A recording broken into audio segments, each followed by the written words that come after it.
주영석 기자의 뉴스 속으로. 뉴스 속으로는 예방과 치료의학도 최고, 리퍼도 최고, 시니어 어르신들에게 서울 메디칼 그룹이 최고, 서울 메디칼 그룹 제공입니다.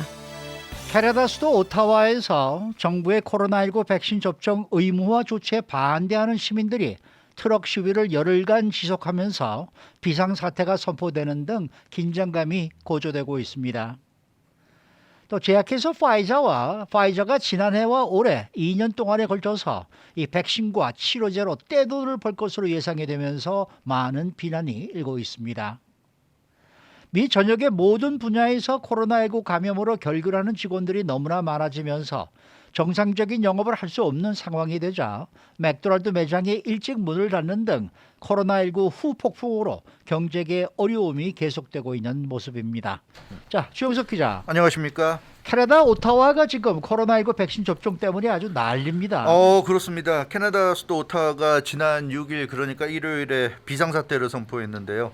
이 코로나19 백신 접종 의무화 등 이 정부 방역 조치에 반대하는 시위가 계속되고 있기 때문입니다. 특히 네. 트럭들이 아주 대규모로 시위를 하고 있어요. 길을 다 막아서고 트럭이 길에 들어서면 원래 트럭이 크기 때문에 길이 좁아지는데 그 트럭들이 길을 쫙 일렬로 이렇게 길게 늘어서면서 막습니다. 그래서 캐나다 이 도로가 막히고 특히 캐나다와 미국 국경 쪽이 지금 통과가 안 돼요. 이 트럭 시위 때문에. 그래서 지금 이게 단순히 캐나다만의 문제가 아니라 미국과 캐나다 모두에게 지금 문제가 되고 있고 이것 때문에 지금 물류 대란이 이제 그렇지 않아도 문제인데 또 이 수송망에 지금 큰 차질이 빚어지고 있습니다. 이 로이터 통신 보도를 보면 짐 하슨 오타와 시장이 비상사태 선포하면서 밝힌 그 성명 내용을 전했는데요. 이 오타와 시장은 계속되는 트럭 시위 때문에 주민들의 안전이 위협받고 있다. 그래서 정부 차원의 조치가 필요하다. 이렇게 얘기하고 있는데 뭐 어떤 조치를 내릴지 모르겠지만 아무튼 지금 계속 시위가 계속되고 있습니다. 네, 교통이 마비될 정도로 트럭 시위가 계속되고 있다는 걸 보면은 대단한 기세지 싶어요. 예, 그렇습니다. 지금 뭐 트럭이 완전히 길을 좀 막아서고 있고요. 네. 그 짐 하슨 오타와 시장도 시위대가 경찰보다 숫자가 많다 이런 얘기를 하고 있습니다. 그러면서 우리는 지금 시위대와 싸움에서 지고 있다 이런 얘기를 하고 있고요.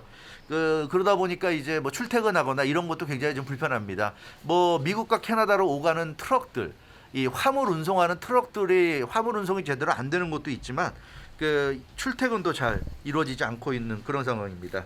이 트럭 시위가 시작된 게 지난달 29일, 1월 29일 그 토요일부터 시작이 됐고요. 시위 참가자들이 계속 경적을 울리거나 도로를 봉쇄하는 등의 시위를 벌이고 있습니다. 특히 지난 주말에는 오타와에서 5천 명이 넘는 대규모 시위 참가자가 나왔고 1,000대 이상의 차량들이 도로를 봉쇄하는 그런 모습을 볼 수 있었는데요. 아주 좀 기세가 대단합니다. 네. 근데 이 캐나다에서는 수도 오타와뿐만 아니라 전국적으로 시위가 확산이 되고 있는 것 같아요. 그렇습니다. 지금 오타와만의 문제는 아니고요. 캐나다 좀 전역으로 시위가 확산되고 있습니다. 지난 주말에 보면 토론토, 밴쿠버, 코벡시티 등 뭐 캐나다의 주요 도시들에서 모두 좀 시위가 벌어졌습니다.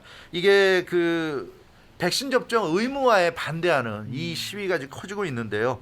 이게 이제 갈수록 커지면서 또 캐나다 정부가 이 말을 안 들으니까 이제는 정치적인 목소리까지 담아서 기세를 올리고 있습니다. 현재 캐나다 공중보건 정책 전반에 대해서 지금 비판이 나오고 있고요.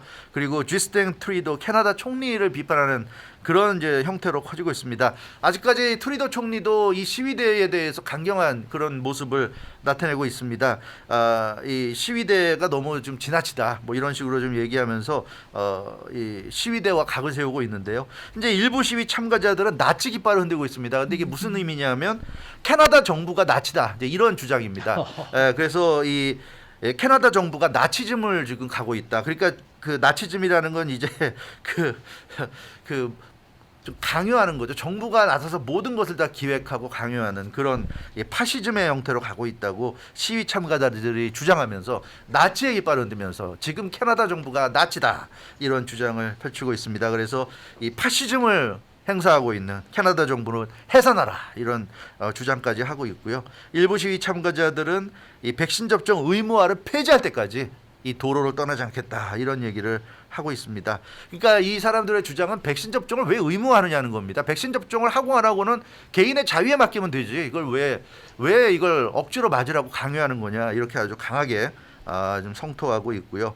이 시위 현장에서 그 제프라는 사람이 언론과 인터뷰했는데 토론토에서 트럭 운전사로 일하다가 백신을 이제 접종하라고 그래서 접종하지 않았더니 이제 직장을 잃게 되는 해고되는 이런 상황까지 왔습니다. 그래서 이 자신의 개인 사연을 소개하면서 이 정부가 백신 접종을 강요해서는 안 된다. 백신 접종을 강요하면서 개인의 일자리까지 이렇게 잃게 만드는 이런 것은 아니다. 이렇게 성토하는 그런 모습을 볼 수가 있는데요. 이 더군다나 요즘 뭐 전 세계가 이제 그 위드 코로나로 가고 있는 상황이기 때문에 글쎄요, 이 지금 캐나다 정부가 계속 이렇게 강경하게 맞설런지 상황이 굉장히 좀 심각한 그런 모습입니다. 어쩐지 좀 캐나다가 저는 조용하다 싶었어요. 강력하게 방역 조치를 취하는데도 캐나다는 좀 다르네라는 생각을 했는데 뒤늦게 이렇게 시위 현상이 벌어지고 있네요. 자, 다음 소식입니다. 제약회사 파이자가 올해 엄청난 수익을 올릴 것으로 예상이 되고 있어요. 그렇죠. 올해 뭐 이제 2월 아직 2월밖에 안 됐으니까 이건 예상이죠. 예상인데 올해 코로나19 백신 그리고 파이자가 지금 먹는 치료제도 개발하지 않았습니까? 그래서 그런 치료제까지 해서 올 한해 540억 달러의 수익을 올릴 것으로 예상한다고 발표가 나왔습니다. 이게 540억 달러 한국 돈으로 하면 좀 더 실감 나실까요? 64조 7천억 원입니다. 네, 64조 7천억 원에 달하는 매출을 올해 1년 동안 올릴 것이라고 발표했는데 이 정도 수익을 올리려면요. 매주 10억 달러 이상 벌어야 됩니다. 매주 일주일마다 10억 달러 이상, 일주일마다 한국 돈으로 1조 2천억 원을 씩을 벌어들이는 거예요. 어마어마한 돈입니다. 이 코로나19 백신으로 연간 올리는 매출이 320억 달러, 약 38조 4억 원에 이를 것으로 그렇게 지금 예상이 되고 있습니다. 또 지난해 말에 출시돼서 올해 이제 본격적으로 시판될 것으로 보이는 이 먹는 코로나19 치료제 알약이죠, 알약. 그 박스로비드 역시 엄청난 수익을 올릴 전망입니다. 그러니까 지금 뭐 백신 맞아도 다 돌파 감염 되잖아요. 그런 사람들이 이제 백신을 또 맞을 필요는 없고요. 맞은 상황이니까 이제는 돌파 감염되면 치료제가 필요한 거죠. 이렇게 알약으로 나오면 또 많이 팔릴 것 같은데 이 박스로비드가 올해 220억 달러, 약 26조 4천억 원의 매출을 기록할 것으로 추정이 돼서 정말 파이자는 코로나19 덕분에 돈방석에 않는 것 같습니다. 나라를 하나 사도 사겠습니다. 이 정도 돈이면. 지난해에도 뭐 이미 엄청난 수익을 기록한 상황이죠. 예, 그렇죠. 코로나19 백신 덕분에 지난해에도 아주 파이자의 실적이 크게 성장했어요. 지난해 연간 매출액이 813억 달러, 한국 돈으로 약 97조 4천억, 거의 100조 가까이 매출을 올렸고요. 이게 얼마나 대단한 거냐면 코로나19가 오기 전에 2020년 매출에 비하면 거의 2배 늘었습니다. 그러니까 코로나19 특수를 가장 누린 회사는 뭐 누가 뭐래도 파이자가 아닐까 싶고요. 이 가운데 코로나19 백신에 의한 매출이 368억 달러, 거의 절반 정도에 달하는 것으로 나타났습니다. 백신으로만 그러니까 368억 달러니까 백신으로만 매일 하루에 1억 달러씩 1,200억 원씩을 하루에 버는 그런 상황입니다. 그래서 파이자의 지난해 연간 순이익도 220억 달러가 됐습니다. 수익 역시 2020년에 비하면 2배 이상 늘어나서 매출과 순이익 모두 2배가 늘어나서 역시 파이자는 코로나19가 참 이 바이러스가 참 고마울 것 같아요. 그런 상황입니다. 자, 그런데 이 같은 파이자의 수익 창출에 대해서 비난의 목소리도 또 높아요. 예, 높습니다. 전 세계적인 코로나19 위기 속에 어떻게 이렇게까지 돈을 벌 수 있느냐는 그런 지적이 나오고 있습니다. 물론 이게 그 영리 회사이기 때문에 돈이야 벌 수 있겠지만 이런 정도의 천문학적인 수익을 냈다는 것은 이건 너무 좀 돈벌이에만 급급했던 것 아니냐, 그게 좀 드러난 것 아니냐 이런 지적이고요. 제약사가 이 코로나19 사태를 맞아서 최소한의 어떤 윤리의식이라든가 어떤 공중보건에 대한 세계 공중보건 위기 사태에 대한 도의적인 어떤 그 책임의식이 없는 정말 돈밖에 모르는 이런 그 회사다, 이런 이제 지적이 나오고 있고, 영국의 시민운동단체 글로벌 저스티스 나우가 특히 파이자를 맹비난했습니다. 파이자의 지난해 연간 매출액 813억 달러가 대부분 국가의 국내 총생산보다 더 많았다, 이런 지적을 하고 있어요. 그러니까 이 일부 선진국 빼고 대부분의 국가들보다 더 많았다는 얘기고요. 파이자가 그래서 공중보건 체계를 파괴하고 있다, 이렇게 영국의 그 시민운동단체가 강력히 비난했습니다. 왜냐하면 그 파이자가 백신 관련해서 데이터를 공개를 해야 되거든요. 근데 이거를 공개하라고 하니까 75년 있다가 공개하겠다고 그럽니다. 75년요? 네, 지금부터. 그러니까 이게 무슨 뭐 존 F 케네디 대통령 암살 뭐 관련 그런 기록도 아니고, 이게 하여튼 75년 후에 하겠다 그랬는데 텍사스 법원의 판사가 이거를 일축했죠. 8개월로 단축해서 8개월 후에 공개하라. 예. 근데 이런 그 지시를 내렸습니다. 그래서 파이자의 꼼수는 통하지 않게 됐는데요. 그러니까 파이저가 사실 지금 문제가 백신을 만들어서 긴급 사용 승인을 받아가지고 FDA나 CDC 입장에서는 워낙 그 코로나19 팬데믹이 심각한 그런 상황이었기 때문에 좀 검증이 제대로 안 되더라도 일단은 긴급 사용을 승인할 수밖에 없었어요. 부작용이 좀 있더라도 그거를 충분히 감수할 만큼의 이익이 있다 이렇게 생각을 한 건데. 그러다 보니까 지금 뭐 백신 접종했죠. 부스터샷 맞았죠. 지금 4차 접종, 추가 네. 부스터샷 얘기까지 나오고 막 이랬는데 파이자 백신이 도대체 어떤 임상 시험을 거쳤고 어떤 부작용이 있고 실제로 얼마나 그 임상 시험 말고 실제로 이제 파이자를 맞은 사람들한테서 어떤 부작용 사례가 났는지를 알려야 되잖아요. 네. 그래야지 이게 좀 계속 개선이 되고 문제가 있으면 나아질 수 있는 건데 이걸 매달 보고를 해야 되는 겁니다. 매달 수만 페이지에 달하는 보고서를 제출해야 되는데 이거 지금 제대로 하지 않고 있어요, 파이자가. 그리고 이렇게 돈만 이제 완전히 이 돈만 그 버는 이런 상황이 되니까 이 사실 파이자 관련해서는 여러 번 얘기하지만 존슨앤존슨 같은 경우는 뭐 요만큼의 뭐 부작용이 있어도 다 보도가 되는데 파이자는 도대체 보도도 잘 안 됩니다.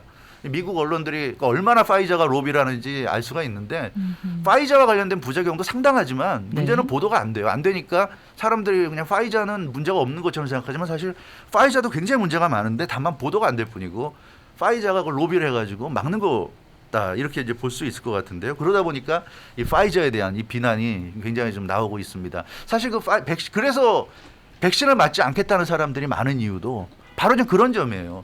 이렇게 되니까 백신에 대한 불신이 생길 수밖에 없다.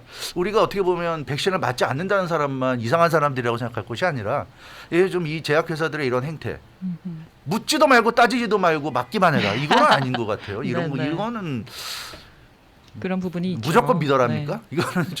이건 좀 문제가 있지 않나 싶고요. 이제는 우리가 어느 정도 팬데믹에 좀 위험해서 지났잖아요. 더 이상은 무조건 백신 나오면 맞아라. 이거는 좀 통하지 않을 것 같고 이제부터는 좀 지금부터라도 네. 제대로 좀 데이터도 공개하고, 공개하고 네. 그렇게 투명하게 좀 해야 될 것 같아요. 더 이상 이렇게 긴급 사용 승인 같은 방법을 통해 가지고 검증도 안 된 걸 아마 많은 사람들이 그래서 더 이상은 내가 임상시험 대상이 될 수 없다 이제 이런 생각들을 지금 하는 것 같아요. 지금까지는 워낙 긴박했으니까 오케이 나도 임상시험의 대상이 돼줄게 이런 생각을 갖고 맞았겠지만 더 이상은 아니지 않을까 좀 그런 생각이 좀 있습니다.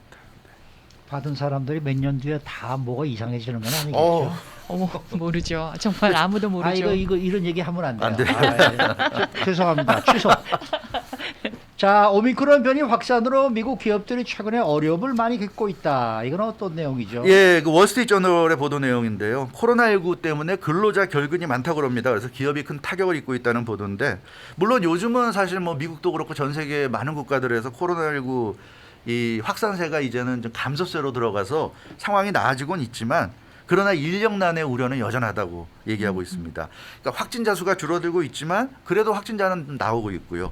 그렇게 확진이 되면 지금 뭐 자가격리 해야 되고 또 음성 판정이 나올 때까지 좀 출근할 수 없는 상황이잖아요. 이제 그런 것 때문에 경제적인 악영향이 계속되고 있다는 얘기고 노동시장이 그래서 고용 수치상으로는 상당히 회복되고 있다고 하지만 현실적으로 볼 때 아직도 이런 그 코로나19와 관련한 특히 방역 수치와 관련한 타격을 좀 받고 있기 때문에 경제적으로 완전히 회복하기까지는 좀 시간이 걸릴 수 있다는 그런 이제 지적을 월스트리트저널이 했습니다. 네, 그러면 실제로 미국의 그 직원들의 결근 상황이 어느 정도 이제 네, 수치가 나온 게 있나요? 수치가 좀 나온 게 있습니다. 어허, 네. 지난달, 그러니까 1월 1일부터 10일까지 사이 열흘을 기준으로 코로나19 치료를 위해서 결근한 직원 수를 세어봤더니 월스트리트저널이 한 880만여 명, 와, 미국 전국에서 많네요. 전국적으로 한 880만여 명의 직원들이 결근했다고 합니다. 물론 지금은 이제 2월이고 2월 중순으로 가고 있고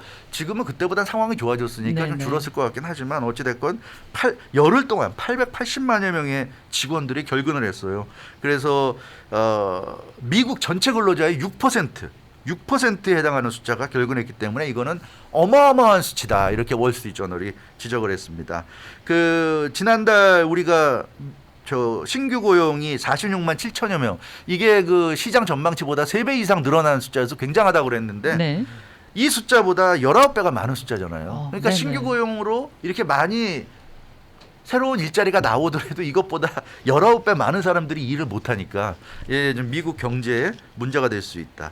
그래서 이것 때문에 기업들의 어려움이 구체적으로 나타나고 있다고 그래요. 어떤 거냐면 뭐 주문을 받아서 처리하는데 이게 좀 늦어진다거나 정규 영업 시간을 유지하는 게 힘들어진다거나 이런 식으로 해서 기업의 어떤 사업을 운영하는 역량이 굉장히 좀 저해되고 있다는 지적이 나오고 있습니다.